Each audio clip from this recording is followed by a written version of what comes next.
మీదట ఎన్నడును చూడరు. యెహోవా మీ పక్షమున యుద్ధము చేయును, మీరు ఊరకయే ఉండవలని వారితో. హల్లెలూయా. తల్ల పైకెత్తండి. ఆ రోజున ప్రియమైన వాళ్ళరా జరిగిన సంభవం ఏంటంటే, ఇశ్రాయేలు ప్రజలు ఐగుప్తు దేశంలో బానిసలుగా బ్రతుకుతూ ఉన్నారు. దాసోహం చేస్తూ ఉన్నారు. ఏమంటే దాసులుగా నడిపించబడతా ఉన్నారు. ఇనుప కొలిమిలో వారి వ్యక్తిగత జీవితం నడిపించబడతా ఉన్నాయి. వందల సంవత్సరాల నుంచి వాళ్ళు ప్రార్థన చేస్తూ ఉన్నారు, ప్రభువా ఈ దాసత్వం నుంచి మమ్మల్ని విడిపించవా, ఈ పరిస్థితుల్లోంచి మమ్మల్ని విడిపించవా, నడిపించవా. ఏమంటే అబ్రహాముతో దేవుడు చెప్పాడు, 4వ తరము వారిని నేను ఆ ఐగుప్తు దేశంలో నుంచి, మీది కాని దేశంలో నుంచి విడిపిస్తాను అని. ప్రియమైన వాళ్ళరా రోజులు గడిచిపోతారు. అబ్రహాము తరం అయిపోయింది. తర్వాత ఇస్సాకు వచ్చాడు, ఇస్సాకు చనిపోయాడు. ఇస్సాకు ఏమండి కొడుకు యాకోబు వచ్చాడు, యాకోబు చనిపోయాడు. ఆ తర్వాత వాళ్ళ సంతతి వచ్చింది. ఏమండి వారి సంతతి పెరుగుతూనే ఉంది. అయితే ఐగుప్తు దేశంలో నుంచి విడుదల పొందలేకపోతా ఉన్నారు. ప్రియమైన వాళ్ళరా అర్థమవుతుందా? ఆ ఐగుప్తు దేశంలో నుంచి విడుదల పొందేదానికి వాళ్ళు శత ప్రయత్నాలు చేశారు. వారు చేయని ప్రయత్నం అంటూ ఏమీ లేదు. అర్థమవుతుందా? అన్ని ప్రయత్నాలు చేసి చివరకు ఏమండి ఇక మనల్ని విడిపించేది ఎవరో అని ప్రార్థన చేసుకుంటా ఉన్నారు. ఒక రోజున దేవుడు దిగి వచ్చి ప్రజల బాధను చూసి, ప్రజల వేదనను చూసి, ప్రజల ఏమంటే ఇబ్బందులు చూసి, ఇరుకులు చూసి, ఏమంటే నేను దిగి వచ్చి ఉన్నాను. ఎందుకు దిగి వచ్చావు ప్రభు అంటే, అదిగో నా ప్రజల బాధను చూశాను, వారిని విడిపించేదానికి, నడిపించేదానికి, పాలు తెల్ల ప్రపంచ దేశంలో చేర్చేదానికి దిగి వచ్చి ఉన్నాను అన్నాడు. ప్రియమైన వాళ్ళరా దిగి వచ్చిన దేవుడు మోషే అనే వ్యక్తిని ఏర్పరచుకొని ఐగుప్తు దేశంలోనికి పంపాడు. ఐగుప్తు దేశంలోనికి పంపితే అక్కడ అద్భుతాలు, మహత్కార సూచకలు జరిగించి గొర్రె పిల్ల రక్తము ద్వారా, పస్కా బలి ద్వారా వారిని విమోచించి నడిపిస్తా ఉన్నాడండి. అప్పుడేమో ఆనందగానాలు పాడారు, సంతోష కీర్తనలు పాడారు. ప్రియమైన వాళ్ళరా ఏది 430 సంవత్సరాల బానిస బ్రతుకులో నుంచి విడుదల పొందాం, 430 సంవత్సరాల ఏమంటే బానిసత్వం నుంచి విడుదల కలిగింది అన్న ఆనందం, సంతోషం. ప్రియమైన వాళ్ళరా కొద్ది సమయమే ఉంది. అలా వచ్చేసరికి వాళ్ళకి ఎర్ర సముద్రం ఎదురైంది. ఎర్ర సముద్రం ఎదురైతే వాళ్ళు ఏమంటారు తెలిసిన, అయ్యా మాకు సమాధులు, ఐగుప్తులో సమాధులు లేవని సముద్రంలో చంపేదానికి తీసుకొచ్చావా, అక్కడ సమాధులు లేవని, అక్కడ మాకు సమాధులు దొడ్డి లేదని ఇక్కడ చంపేదానికి తీసుకొచ్చావా అని మాట్లాడుతూ ఉంటే, ఆ మాటలు కాస్త దేవునికి చెప్తే దేవుడు అంటాడు, నీ చేతుల కర్ర ఉంది కదరా బాబు. హల్లెలూయా, హల్లెలూయా. అర్థమవుతుందా? ప్రియమైన గమనించండి, ఆ సందర్భంలో ఆ మాటలు మాట్లాడడం మనం గమనించగలుగుతా ఉన్నాం. మోషే చూడండి, ఆ మాట మోషే ఏమన్నాడు, భయపడమాకండి, మీరు భయపడవద్దు, యెహోవా మీకు నేడు కలుగుజేయు రక్షణని ఊరకే నిలుచొని చూడండి, ఊరకే నిలుచొని చూడండి. ఎందుకు తెలిసినా మీ పక్షముగా యెహోవా యుద్ధము చేస్తాడు. హల్లెలూయా. మీరు యుద్ధం చేయాల్సిన అవసరం లేదు, మీరు కత్తులు పట్టుకోవాల్సిన అవసరం లేదు, మీరు బాకులు పట్టుకోవాల్సిన అవసరం, ఈట్లు పట్టుకోవాల్సిన అవసరం లేదు.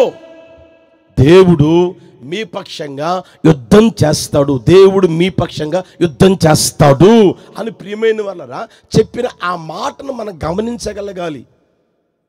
అర్థమవుతుందా? ఎలా యుద్ధం చేస్తాడో తెలిసిన, ఇప్పుడు చూసిన ఐగుప్తీయులను ఇక మీదట చూడకుండానట్లుగా ఆయన మీ పక్షంగా యుద్ధం చేస్తాడు. హల్లెలూయా. ఐగుప్తులో నుంచి తప్పించుకొని వచ్చాములే అనుకుంటే ఎర్ర సముద్రం ఎదురైంది.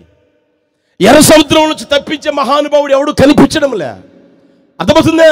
ఈ లోపు శత్రువులు మరలా తరుగుకుంటూ వస్తూ ఉన్నారు, ఐగుప్తులు తరుగుకుంటూ వస్తూ ఉన్నారు. ప్రియమైన వాళ్ళరా ముందు చూస్తే నుయ్యి, వెనక చూస్తే గొయ్యి, ఎటు వెళ్ళాలో ఏం చేయాలో అర్థం కాని ఆ పరిస్థితుల మధ్యలో వారు భయపడుతూ మరలా వేదనకు గురై, మరలా బాధకు గురై, మరలా వారి వ్యక్తిగత జీవితంలో సమాధానాన్ని కోల్పోయి నెమ్మది లేని బ్రతుకుతూ ఉన్న ఆ పరిస్థితుల మధ్యలో ప్రభువు చెప్తున్న మాట ఏందయ్యారంటే, మీరు భయపడమాకండి, నేను మీ పక్షంగా యుద్ధము చేస్తాను. హల్లెలూయా. ఈ మాటలు ఉంటున్న నీ వ్యక్తిగత జీవితం అనుభవాన్ని గుర్తెరుగు సహోదరుడా, సహోదరి, ఆలోచన చేసుకో. దేవుడు మన వ్యక్తిగత జీవితాలు ఆలోచన చేయగలిగితే మనల్ని నడిపించేవారు మాత్రమే కాదు, మన కోసం ఆయన యుద్ధం చేయును గాక. హల్లెలూయా. మన కోసం ఆయన యుద్ధం చేసేవానిగా ఉన్నారు ప్రియమైన వాళ్ళరా. కనుక నీ వ్యక్తిగత జీవితంలో ఏ విషయమైనా భయపడకుందువు గాక. ఈ రోజు వరకు భయపడుతూ బ్రతుకుతూ ఉన్న ఆ విషయాలు ఒకసారి గుర్తెరుగు. ఏ విషయం నువ్వు భయపడుతున్నావు? అనారోగ్యమైన భయపడుతున్నావా? అప్పుల బాధను భయపడుతున్నావా? ఆర్థిక దరిద్రతను పీడిస్తుంది అని భయపడుతున్నావా? నీ పిల్లల విషయమై నువ్వు భయపడుతున్నావా? నీ సమస్య విషయమై భయపడుతున్నావా? అర్థమవుతుంది ప్రియమైన వాళ్ళరా? ఏ విషయమై నువ్వు భయపడుతున్నావో ప్రభు అంటాడు, భయపడమాక, నేను నీ పక్షంగా యుద్ధం చేస్తాను. హల్లెలూయా, హల్లెలూయా. కనుక ప్రియమైన వాళ్ళరా, ఈ మాటలు ఉంటే నీ వ్యక్తిగత జీవితంలో ఏ కోణంలో నువ్వు భయపడతా ఉన్నావో ఆ భయం యేసు నామములో తొలగిపోవును గాక. ఆ భయం యేసు నామములో నిర్మూలమైపోవును గాక. యేసు నామములో నీకు కనిపించకుండానే పోవును గాక. హల్లెలూయా. నీ సమస్య విషయమై నా యేసయ్య యుద్ధం చేయును గాక. నీ ఆర్థిక దరిద్రత విషయమై నా యేసయ్య యుద్ధం చేయును గాక. నీ బాధ విషయమై నా యేసయ్య యుద్ధం చేయును గాక. హల్లెలూయా. ఏ విషయమై నువ్వు బాధపడుతున్నావో భయపడుతున్నావో ఆ విషయమై నా యేసయ్య ఏం చేస్తాడు? నీ పక్షంగా యుద్ధము చేయును గాక. చూడండి ప్రియమైన వాళ్ళరా, ఎప్పుడైతే మోషే ఇలా కర్రతో కొట్టాడో ఏమండి, సముద్రం పాయలుగా మార్చబడింది. ఎప్పుడైతే పాయలైందో ఆ సముద్రం మధ్యలో నుంచి ఇశ్రాయేలు ప్రజలా నడుచుకుంటూ అద్దరికి చేరే ఆ సమయంలో ఐగుప్తీయులు కూడా వచ్చారంట. మేము కూడా దాడతామని. ఈలోపు ప్రభు ఏం చేశాడు తెలిసిన? అలా ఏమండి అక్కడి నుంచి మేఘముల నుంచి వాళ్ళ వైపు ఇలా చూశాడంట. 14 అధ్యాయాలు ఆ మాట ఉంటుంది ప్రియమైన వారు. మీరు ఇంటికి వెళ్ళిన తర్వాత చదువుకోగలిగితే వారి వైపు ఇలా చూసి వారి రథచక్రములు ఊడిపడినట్లు చేయగా, అర్థమవుతుందా? వారు ప్రయాసపడి తోలుచుండిరి గాని వారు అద్దరికి చేరలేక ఏమంటే ఆ సముద్రములోనే మునిగిపోయినట్లుగా దేవుని వాక్యం తెలియజేస్తా ఉంది. ఆయన బిడ్డల్ని ఆరిన నేల మీద నడిపించిన దేవుడు ఏమండి వారి పక్షంగా యుద్ధం చేసి అద్దరికి చేర్చిన దేవుడు నిన్నాళుడు నిరంతరం ఏకరీతిగా ఉన్నాడు. నీ పక్షంగా యుద్ధం చేయును గాక, నిన్ను అద్దరికి చేర్చును గాక. హల్లెలూయా. నీ చేతిలో ఏమండి కత్తులు అవసరం లేదు, నీ చేతులు ఈటలు అవసరం లేదు. ఏమండి నీ చేతుల్లో ఏమండి ఆ తర్వాత మీరు గమనిస్తే రాజకీయ నాయకులు అవసరం లేదు. నీ చేతుల్లో పలుకుబడి అవసరం లేదు.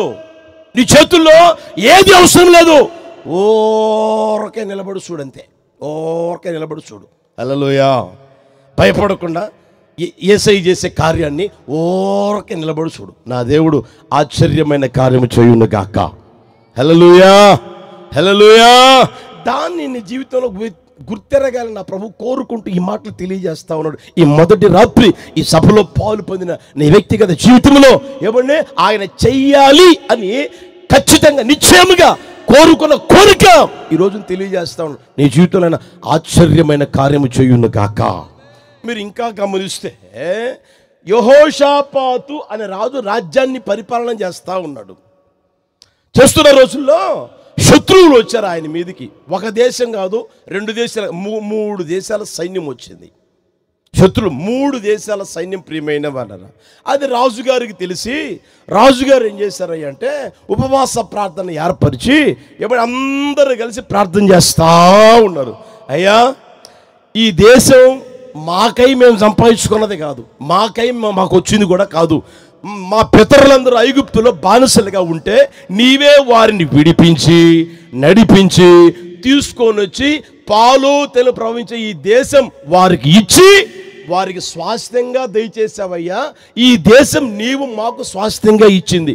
నీవు మాకు స్వాస్థ్యంగా ఇచ్చిన ఈ స్వాస్థ్యాన్ని అనుభవించకూడదని శత్రువులు ఇప్పుడు ఎలా గుమికూడి ఉన్నారో, గూడు కట్టుకుని ఉన్నారో, చుట్టూరు ముట్టడి వేశారో మీరు చూడండి.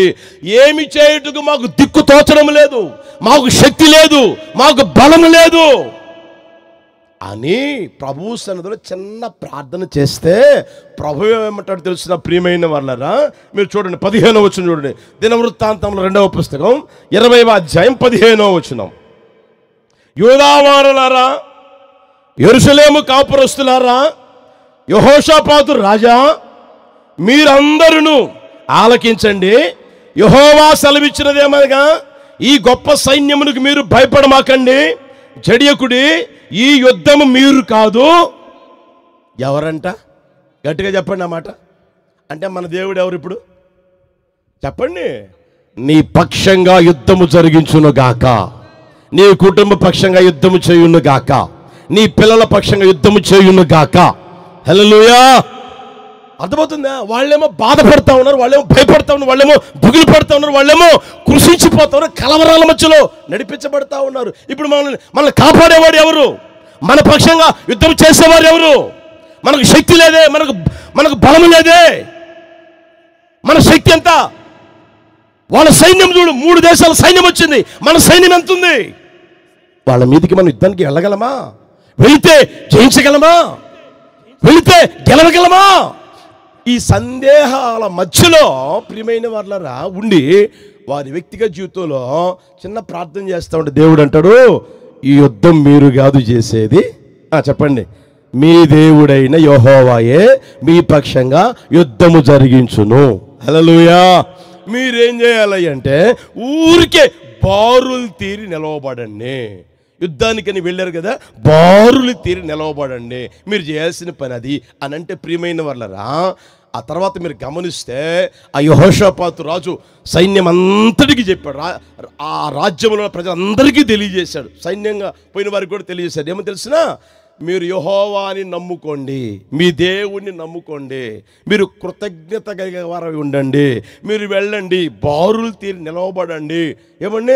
ఆ తర్వాత మీరు ఆయన స్తుతించండి, ఆయన్ని మహిమపరచండి, ఆయన స్తుతించండి, ఆయన మహిమపరచండి అని చెప్పి పంపితే వాళ్ళు నిలవబడి అలాగ దేవుని స్తుతిస్తా మహిమపరుస్తానే ఉన్నారు. ప్రియమైన వాళ్ళరా, ఆ తర్వాత వాళ్ళకై వాళ్ళే శత్రువులే చంపుకొని రక్తపు టేరులుగా పారుతూ ఉంది. కానీ ఏమండి, వీళ్ళ చేతుల్లో కత్తులు లేవు, వీళ్ళ చేతులకి రక్తం కూడా అంటలేదు. ప్రియమైన వాళ్ళరా, దేవుడు ఆ రోజున గొప్ప జయాన్ని కలుగు చేశాడు. యేసయ్యకి మహిమ కలుగును గాక. హల్లెలూయా. 17వ వచనం చూడండి అన్నమాట. ఈ యుద్ధములో పోట్లాడవలసిన నిమిత్తం లేదు. యోధా వారలారా, యెరూషలేము వారలారా, మీరు యుద్ధ పంక్తులు తీర్చి నిలవబడండి. మీతో కూడానున్న యెహోవా దయచేసి రక్షణ మీరు చూసేదురు. భయపడకుడి, జడియకుడి, రేపు వారి మీదికి పోవుడి. యెహోవా యేసయ్యకి మహిమ కలుగును గాక. యేసయ్య మీతో కూడా ఉండి యుద్ధం చేయును గాక. హల్లెలూయా. ఈ మాటలు వింటున్న ప్రతి ఒక్కరితో కూడా ఉండి యుద్ధం చేయును గాక. హల్లెలూయా. మన వ్యక్తిగత జీవితంలో మనం చేయవలసిందంటే ప్రియమైన వాళ్ళరా, ఏమండి, దేవుడు నా పక్షంగా యుద్ధం చేస్తాడు అని నువ్వు విశ్వసిస్తే, నువ్వు నమ్మితే, నువ్వు ఎరిగితే, నువ్వు గ్రహిస్తే, నువ్వు తెలుసుకుంటే ఏమాత్రం భయపడకుందువుగాక, ఏమాత్రం జడియకుందువుగాక, దేనికి భయపడకుందువుగాక, ఏ విషయంలో జడియకుండా ఉందువుగాక. నువ్వేం చేస్తావు తెలిసినా, ఆయన స్తుతించే వ్యక్తివిగా మారుతావు, ఆయన నామాన్ని మహిమపరిచే వ్యక్తిగా మారుతావు. అంత మాత్రమే కాదు, మౌనంగా ఉండి స్తుతిస్తా ఉంటావు. అర్థమవుతుందా? ఆ స్థితిలోనికి నా ప్రభు తీసుకుని వచ్చును గాక. కనుక ప్రియమైన వాళ్ళరా, మనల్ని ప్రేమిస్తున్న నజరేయుడైన యేసయ్య ఈ రాత్రి తెలియజేస్తున్న మాటలు ఒకసారి గుర్తిరగండి. అర్థమవుతుందా? నువ్వేమో ఊరకొండలేకపోతా ఉన్నావు. నువ్వు ఊరకొండలేకపోతా ఉంటే ఆయనేమో ఊరకుంటా ఉన్నాడు. ఎవరు చెప్పండి గట్టిగా. దేవుడేమో ఊరకుంటున్నాడు, నువ్వేమో ఏమంటే నోటికొచ్చిగా మాట్లాడతావు. దేవుడు అంటాడు, నువ్వు ఊరకుంటే నేను క్రియ చేస్తా, నేను కార్యం చేస్తా, నేను యుద్ధం చేస్తా. నీ ఊరుకున్నావు అనుకో, నేను యుద్ధం చేస్తా. నువ్వు ఊరుకుండకుండా ప్రియమైన వాళ్ళరా, ఏమండి, నీ చెయ్యి లేసి, నీ కాళ్ళు లేసి, నీ నోరు లేసింది అనుకో, ఆయన మౌనంగా ఉంటాడు. సరే కదా, సర్లే, ఆమెకై ఆమె మౌనంగా ఉండడం లేదు కదా, ఆమెకై ఆమె లేచింది కదా, ఆ కుటుంబకై ఆమె ఆ కుటుంబం లేచింది కదా, లేనిలే అని ఆయన మౌనంగా ఉంటాడు. ఆయన మౌనంగా ఉంటే నీకు సహాయం చేసేవాడెవడు? నీ పక్షంగా కార్యం చేసేవాడెవడు? అర్థమవుతుందా? నీ పక్షంగా యుద్ధం చేసేవాడు ఎవడుంటాడు? ఒకసారి గుర్తెరుగు సహోదరుడా, సహోదరు. కనుక దేవుడు అంటాడు, మీరు ఊరుకుండండి. ఊరుకుండమంటే సియోనులో దేవుని స్తుతించటే, ఆయన స్తుతించడమే. ఊరుకుండమంటే ఏమంటే లోపల లోపల దేవుని స్తుతిస్తూ ఉంటాం. స్తోత్రం స్తోత్రం స్తోత్రం స్తోత్రం, యేసయ్యకి మహిమ కలుగును గాక. హల్లెలూయా. యెహోవా దయాళుడు, ఆయన కృప నిరంతరం ఉండునని దేవుని స్తుతిస్తా ఉండే అనుభవం నీకుంటుంది. ఓ ప్రక్కన నమ్మగా ఉంటావు. హల్లెలూయా. ఎప్పుడైతే ఆ స్థితిలోనికి రాగలుగుతావో దేవుడు సీన్లోకి ఎంటర్ అవుతాడు. ఆ తర్వాత ప్రియమైన వారు నీ పక్షంగా ఆయన యుద్ధం చేయును గాక, నీకు ఆయన జయం దయచేయును గాక. దాన్ని నీ జీవితంలో ఆలోచన చేయగలిగిన స్థితిలోనికి రావాలి. ఇంకా ఒక విషయం మీకు గుర్తు చేస్తాను, గమనించండి. ఆ రోజున యుద్ధానికని వెళ్ళారు కానీ పిరికి పందల్లాగా ఉన్నారు. ఇశ్రాయేలు ప్రజలు సౌలు రాజ్యాన్ని పరిపాలిస్తున్న రోజుల్లో ఏమని ఒక్కడు శత్రువు దేశంలోంచి ఒక్కడొచ్చి ప్రగల్భాలు పలుకుతా ఉండే. ఏమని తెలిసిన, మీరందరూ నాతో వచ్చి పోట్లాడాల్సిన అవసరం లేదు, మీరందరిలో ఒక్కరిని ఏర్పరచుకోండి, మా దేశం తరపున నేను వస్తాను, మీ దేశం తరపున ఎవరైనా ఒకరిని పంపండి, మేమిద్దరం పోట్లాడుకుంటా ఉంటాం, మేమిద్దరిలో ఎవరైతే గెలుస్తామో ఓడిపోయిన వాళ్ళు మాకు చెప్పండి దాసులుగా మారాలి, మాకు పన్ను కట్టాలి అన్న మాటలు మాట్లాడుతూ ఉంటే ఈ ఇశ్రాయేలు ప్రజలు ప్రియమైన వాళ్ళరా యుద్ధానికని వెళ్ళారు కానీ రంగరంగమని పేరు పెట్టుకున్నారు కానీ పిరుగు పందల్లాగా నిలబడి ఉన్నారు. నిలబడి వాడు 40 రోజులు ఉదయము సాయంత్రం ప్రగల్భాలు పలుకుతూ ఉన్నాడు. మీకు దమ్ము లేదంట్రా, మీరు ఒక్కడన్నా లేడంట్రా, మగాడు ఎవడు లేడంట్రా, మీలో నాతో యుద్ధం చేసేవాడు ఎవడు లేడంట్రా, నాతో పోట్లాడేవాడు ఎవడు లేడంట్రా, ఒక్కడనరా చాలు అని మాట్లాడుతుండే ప్రియమైన వాళ్ళరా. ఆ మాటలు విని వీళ్ళట బహుభీతులుగా మారిపోతుంది. తెలిసిన అతని ఆకారం చూసి, అతని మాటలు చూసి, అతని ధైర్యం చూసి, అతని దేహదారుఢ్యం చూసి, అతని శక్తి చూసి, అతని బలం చూసి వీళ్ళేమో ముందుకు అడుగు వేయలేకపోతా ఉన్నారు. ఆ సమయంలో వాళ్ళ నాన్నగారు పంపితే దావీదు అనే కుర్రోడు అక్కడికి వస్తే ఈ సంగతి జరుగుతూ ఉంటే వాడిని చూసి వాడెంత, వాడి బతికెంత, నేను వెళ్తాను యుద్ధానికి అన్నాడు. హల్లెలూయా, హల్లెలూయా. సున్నతి లేని ఫిలిష్తీయుడు సర్వ సైన్యములకు అధిపతి యెహోవాను తిరస్కరించడమా, దేవుని తిరస్కరించడమా? వాడెవడు? సున్నతి లేని ఫిలిష్తీయుడు. వాడు మనల్ని తిరస్కరించడమా, మన దేవుని తిరస్కరించడమా అని నేను వెళ్తానని చెప్తే ప్రియమైన వాళ్ళరా ఆ తర్వాత మీరు గమనించండి, వెళ్ళడం జరిగింది. అర్థమవుతుందా? వెళ్ళేటప్పుడు ఆడంటాడు, ఏరా నేను కుక్కనంటరా, అంత కర్ర తీసుకొని వస్తున్నాను నా మీదకి. అర్థమవుతుంది? ఆ మాట చూడండి, అక్కడ చూడండి ఒకసారి 17:40 చూడండి. సమూయేలు మొదటి పుస్తకం 17:45 గమనించండి. దావీదు, నీ దగ్గర కత్తి ఉంది, నీ దగ్గర ఈటుంది, నీ దగ్గర బల్లెం ఉంది, ఓ చూస్తున్నావు. అయితే నీవు తిరస్కరించిన ఇశ్రాయేలీయుల సైన్యములకు అధిపతి యెహోవా పేరట నేను నీ మీదికి వచ్చుచున్నాను. ఈ దినమున యెహోవా నా చేతికి నిన్ను అప్పగిస్తాడు. హల్లెలూయా.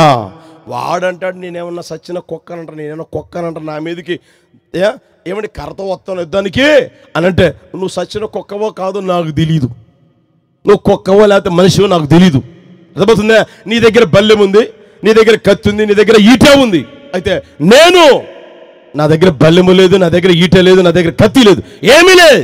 నేను ఎవరి పక్షంగా వస్తున్నాను అంటే సైన్యములకు అధిపతి యెహోవా పక్షంగా నేను నీ మీదకి యుద్ధానికి వస్తా ఉన్నాను అన్నాడు. వెళ్ళాడండి, తన ఒడిసెల్లో రాయి పెట్టాడండి, గిర్రం తిప్పాడండి, కొడితే వాడు బోర్ల పడితే వాడి మీద కూర్చొని వాడి కత్తి తీసుకొని వాడి తల తెగనరికి అలా వస్తా ఉన్నాడు. ప్రియమైన వాళ్ళ హల్లెలూయా. ఈ మాటలు ఉంటున్న నీ వ్యక్తిగత జీవితం అనుమానం ఒకసారి గుర్తెరుగు. నువ్వెందుకు ఈ రోజున భయపడతా ఉన్నావు, బహుభీతులుగా మారిపోతా ఉన్నావు? దేన్ని బట్టి, ఎవరిని బట్టి? బహుభయం నీ వ్యక్తిగత జీవితంలో వెంటాడుతూ ఉంది నిన్ను. అర్థమవుతుందా? ఆ భయం యేసు నామములో తొలగిపోవును గాక. ఆ భయం నీకెందుకు తెలిసినా, దేవుడు నా పక్షంగా యుద్ధము చేయడము లేదేమో, ఆయనకి చేత కాదేమో అని అనుకుంటూ ఉన్నావు. ఎప్పుడైతే నా పక్షంగా నా దేవుడు యుద్ధం చేస్తాడు అని అనుకుంటావో అప్పుడే నీలో నుంచి భయం తొలగిపోవును గాక, నీలో ఉన్న భీతి తొలగిపోవును గాక, నీలో ఉన్న కలవరం తొలగిపోవును గాక, నీలో ఉన్న ఏమంటే జడుచుకుంటా ఉంటావే అది కూడా యేసు నామములో తొలగిపోవును గాక. హల్లెలూయా. నిన్ను ప్రేమిస్తున్న నజరేయుడని యేసయ్య నీతో చెప్తున్న మాటలు గమనించు సహోదరుడా, సహోదరి. ఒకవేళ నీ ఆలోచనలు ఎలా ఉన్నాయో నాకైతే తెలీదు. వచ్చేటప్పుడు ఏ ఆలోచనతో వచ్చావో నాకు తెలీదు, ఏ ఆలోచనతో కూర్చుని ఉన్నావో నాకు తెలీదు. అయితే నీ అంతరంగ ఎదలోతులో దాగిన స్థితిని ఎరిగి నా ప్రభు నీతోనే, నీ కొరకే ఈ మాట నీకు తెలియజేస్తా ఉన్నాడు. ఎంతగా భయపడుతున్నావో, ఏ విషయమే భయపడుతున్నావో ఒకసారి ఆలోచించు. ప్రభు అంటాడు, భయపడమాకు, భయపడమాకు, నేను నీ పక్షంగా యుద్ధము చేస్తాను. హల్లెలూయా. నా దేవుడు నీ పక్షంగా యుద్ధం చేయును గాక. కొందరు చూడండి, మాకు రథాలు ఉన్నాయి, మాకు గుర్రాలు ఉన్నాయి, మాకు బాకులు ఉన్నాయి, మాకు బల్యాలు ఉన్నాయి, మాకు ఈటులు ఉన్నాయి, నాకు కుల బలం ఉంది, నాకు మంది బలం ఉంది, నాకు మార్బలం ఉంది, ఆ తర్వాత కండ బలం ఉంది, అన్ని బలాలు ఏకమై ఉన్నాయి. నేనంటే ఏమనుకున్నావు, మేమంటే ఏమనుకున్నావు అని అంటా ఉంటారు. నువ్వంటే ఏమనుకున్నావు అని నా దగ్గర కూర్చొని అడిగారు అనుకో, నేనేమంటున్నా తెలిసిన, ఒరే నువ్వు మట్టివిరా అంట. ఎవరు చెప్పండి, చెప్పొచ్చుగా. మనిషి ఎవరు? నోరు తెరవండి గట్టిగా. మనిషి ఎవరు? ఒరే నువ్వు మట్టివిరా అంట. నీకు ఎంత బలమైనా ఉండవచ్చు, ఎంత శక్తి అయినా ఉండవచ్చు, ఎంత ధనమైనా ఉండవచ్చు, ఎంత పలుకుబడైనా ఉండవచ్చు. ఒక రోజు నువ్వు ఎవరు తెలిసినా మట్టి పాలైపోయి మట్టివిరా నువ్వు. దేవుడట మనం మట్టివారమని ఆయన జ్ఞాపకం చేసుకుంటా ఉన్నాడంట. యేసయ్యకి మహిమ కలుగును గాక. హల్లెలూయా. అర్థమవుతుందే? నువ్వు ఎవరికి భయపడుతున్నావు? మట్టికి భయపడుతున్నావా? ఆలోచించు ఒకసారి. మనిషి ఎవరు అంటే మట్టి. మట్టితోనే మనిషిని ప్రభు నిర్మించింది, ప్రభు చేసింది మట్టితోనే. ఈ కంఠంలో ఊపిరి ఉండగా, నాడి ఆడుతూ బ్రతుకుతూ ఉండగా ఎన్ని ప్రగల్భాలు పలుకుతాడో, ఆ గొల్యాతులాగా ఎన్ని మాటలు మాట్లాడతారో. అర్థమవుతుందా? ఆ నాడి ఆగిపోయిందనుకో, ఆ ఊపిరి పోయిందనుకో, ఆ ప్రగల్భాలు పలికిన మాటలన్నీ ఏమైపోతాయో, ఆడేమైపోతాడో ఒకసారి గుర్తిరుగు సహోదరుడా, సహోదరి. కనుక నీ పక్షంగా యుద్ధం చేసేదానికే, నీకు జయం ఇచ్చేదానికే నజరేయుడైన యేసయ్య 2025 సంవత్సరాల క్రితం ఈ లోకానికి వచ్చాడు. హల్లెలూయా, హల్లెలూయా.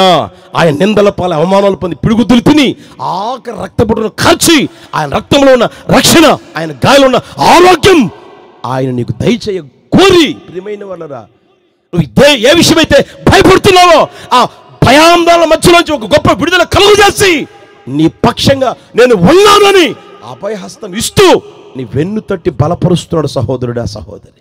గుర్తెరుగుదువు గాక. హల్లెలూయా. కొందరున్నారు, వాళ్ళతో మనకెందుకు? బైబిల్లో ఉంది చూడండి అన్నమాట. 20వ అధ్యాయం చూడండి, 20వ కీర్తన 7వ వచనం చూడండి. 20వ కీర్తన 7వ వచనం. కొందరు రథముల బట్టియు, కొందరు గుర్రములను బట్టి అతిశయపడుదురు, మనమైతే యెహోవా నామమును బట్టి అనండి. ఆ మాట గట్టిగానండి, అందరు చదవండి. కొందరు అందరు చదవండి ప్లీజ్, ఏమనుకోవద్దు, చదవండి. కొందరు రథములను బట్టి గుర్రములను బట్టి అతిశయపడతారు. దేన్ని బట్టి అతిశయపడతారంటే చెప్పండి. ఆ రథాలను బట్టి, గుర్రాలను బట్టి, కులాన్ని బట్టి, మతాన్ని బట్టి ఏమండి గర్వపడతారు, అతిశయపడతారు. మనమైతే మన దేవుడైన యెహోవా నామమును బట్టి, ఎవరిని బట్టి? మన దేవుడైన యెహోవా నామం, ఆయన నామం మనకు చాలు, ఆయన పేరు మనకు చాలు. యేసు అనే ఆ పేరు, యేసు అనే ఆ నామం మనకు చాలు. ప్రియమైన వాళ్ళరా, మనమైతే మన దేవుడైన యెహోవా నామమును బట్టి అతిశయపడతాము. ఆ తర్వాత చూడండి, వారు కృంగి నేల మీద పడి ఉన్నారు. ఎవరో మాకు రథాలు ఉన్నాయి, మాకు గుర్రాలు ఉన్నాయి, మాకు ఆ బలం ఉంది, మాకు ఈ బలం ఉంది అని అనుకున్న వాళ్ళు కృంగి నేల మీద పడిపోతారంట. మనమైతే లేచి చక్కగా నిలుచున్నాము. యేసయ్యకి మహిమ కలుగును గాక. మన దేవుడు నీ తల ఎత్తును గాక, నీకు గౌరవం కలుగుజేయును గాక. ఎక్కడైతే అవమానపరచబడ్డావో అక్కడే నా దేవుడు నిన్ను గౌరవపరచును గాక. రెట్టింపు ఘనత నా దేవుడు నీకు అనుగ్రహించును గాక. హల్లెలూయా. నువ్వు చక్కగా లేచి నిలబడగలిగేటట్లుగా నా యేసయ్య చేటుకు సమర్థుడైన దేవుడు. ప్రేమైన వాళ్ళరా, ఎప్పుడు తెలిసినా నువ్వు భయపడకూడదు, ఏ విషయం నువ్వు భయపడకూడదు. అర్థమవుతుందా? భయపడకుండా ముందుకు అడుగు వేస్తూ నా పక్షంగా యుద్ధం చేసేవాడు ఉన్నాడు. హల్లెలూయా. నేను భయపడవలసిన అవసరం లేదు అని ముందుకు అడుగు వేసుకుంటూ వెళ్ళగలిగితే ఆయన్ని పక్షంగా యుద్ధం చేయును గాక. హల్లెలూయా. దేనికి నీ జీవితంలో కలవరపడవు, దేనికి నువ్వు భయపడవు, దేనికి జడివు ప్రియమైన వాళ్ళరా. నా దేవుడు అలాంటి స్థితిలో నీకు తీసుకుని వచ్చును గాక. హల్లెలూయా. ఓసారి ఏం జరిగిందంటే బాగా జాగ్రత్తగా వినండి, నేను అక్కడక్కడ చెప్తానే ఉంటా ఆ విషయం. అది 1967, 73 ఆ మధ్యలో. 1967, 70 అప్పటికి నేను పుట్టలేదు. ఇక్కడ ఎవరన్నా పుట్టుంటే అంటే ఆ రోజుల్లో టెక్నాలజీ లేదు కదా. ఆ రోజుల్లో మనకి వాట్సాప్, ఫేస్బుక్, యూట్యూబ్ అని ఆడున్న ఆ రోజుల్లో లేవు కదా. ఆ రోజుల్లో జరిగిన సంభవం ఏంటంటే, ఇజ్రాయెల్ దేశం అని ఇప్పుడు కూడా చెప్పుకుంటుంటారు కదా, తెలుసా తెలీదా? ఎక్కడ చూస్తున్నారు? మా ఊరు పక్కలో కాదండి అది అన్నట్టుగా. ఎక్కడది చెప్పండి, ఏ దేశం? గట్టిగా చెప్పండి. ఇజ్రాయెల్ దేశం. ఇప్పుడు కూడా ఇజ్రాయెల్ దేశం ఉంది కదా. ఆ ఇజ్రాయెల్ దేశం మీదకి 13 దేశాలు ఏకమై యుద్ధానికి వచ్చినాయి. ఎన్ని దేశాలు చెప్పండి గట్టిగా? 13 దేశాలు. 1 కాదు, 2 కాదు, 3 కాదు. ఇందాక మీకు బైబిల్లో చెప్పేది 3. యెహోషాపాతు రాజు రాజ్యాన్ని పరిపాలన చేస్తున్న 3 దేశాలు వచ్చింది. 67, 73 మధ్యలో ఏమండి 13 దేశాలు ఏకమయ్యా. ఏది? ఇజ్రాయేలు దేశాన్ని నాశనం చేద్దాం, ఇజ్రాయేల్ దేశం మ్యాపులు లేకుండా చేద్దాం, ఏమంటే యూదులను లేకుండా చేద్దాం అని కంకణం కట్టుకున్నారు. అందరూ ఏకమయ్యారు. ఆ దేశం మీదకి అందరూ ఒకేసారి యుద్ధానికి పోదాంరా, ఒక్కసారి కానీ పోతే వాళ్ళకి ఊపిరాడక వాళ్ళకే వాళ్ళు చస్తారా బాబు, మనం జయించవచ్చు, మనం ఒక్కొక్కరం ఒకసారి పోతే వాళ్ళని జయించలేకపోతాం, మన వల్ల కావడం లేదు, అందుకని అందరం ఒకేసారి పోదామని గుంపు కూడి ఏ రోజు పోదాం అనుకుంటూ ఆలోచన చేస్తూ ఉంటే ఆ దేశంలో సంవత్సరానికి ఒకసారో లేదా 4 సంవత్సరాలకు ఒకసారి ప్రియమైన వల్ల యామ్ కప్పూర్ అనే పండగ వస్తుంది. యామ్ కప్పూర్ అనే పండగ వాళ్ళకి అది ప్రతిష్ఠితమైన దినము. ఆ తర్వాత ఏమండి వాళ్ళకి పర్వదినము, వాళ్ళకి ఉపవాస దినం. ప్రియమైన వాళ్ళు ఎలా తెలుసునా, కనీసం పిల్లలకు కూడా అంత అన్నం పెట్టరు, వాళ్ళు తినరు, నీళ్లు కూడా తాగరు. అంత కఠినమైన ఉపవాసం చేసే ఆ దినం ప్రతిష్ఠిత, దేవునికి ప్రతిష్ఠిత దినం. ఆ రోజు ఏం చేస్తా తెలిసిన, వాళ్ళ దగ్గర తుపాకులు ఉంటాయి, అవి ఆ రోజు పట్టుకోరు. యుద్ధం చేసే సామర్థ్యం ఉంది, ఆ రోజున వాళ్ళు యుద్ధం చేయరు. అందరూ ఎక్కడుంటారా అంటే దేవుని సన్నిధిలోనే ఉంటారు ఆ రోజున. అర్థమవుతుందా? ఆ పండగ రోజు ప్రతి ఒక్కరూ దేవుని సన్నిధిలోనే ఉంటారు ప్రియమైన వాళ్ళరా. ఆ రోజునైతే వాళ్ళ మీదకి యుద్ధానికి పోతే వాళ్ళు బాకులు పట్టుకోరు, కత్తులు పట్టుకోరు, కటార్లు పట్టుకోరు, తర్వాత బాంబులు వేయరు, ఏమంటే తుపాకులు వాడర్రా. ఆ రోజున మనం యుద్ధానికి పోతే వాళ్ళని జయించవచ్చురా అని అనుకున్నారు ప్రియమైన వాళ్ళ.